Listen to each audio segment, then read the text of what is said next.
આજ મારી એક્ઝામ છે અને હું પરીક્ષા દેવા આવી ગઈ છું. અને દુઃખ તો એ વાતનું છે કે ભાઈ એટલું બધું વાંચીને શું કરવાનું શું છે, અને આ બધું જ્ઞાન હું ક્યાં લઈ જવાની છું.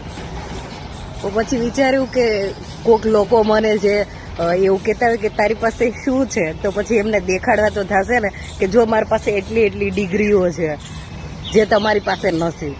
તો એમ કરીને કાંઈ નહીં, થોડાક શો ઓફ કરવા થશે. બાકી તો જીવન છે એ લોકોએ શીખવાડ્યું છે. જીવનમાં જે બધા નિયમો છે અને જે બધા મૂલ્યો છે એ તો જે લોકો છે એમની સાથે રહીને શીખવા મળ્યું છે.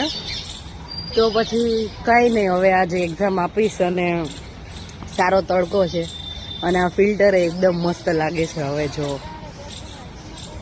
જે લોકોને એવું લાગે છે કે મારા જીવનમાં બહુ સુખ છે, તો આંખો જો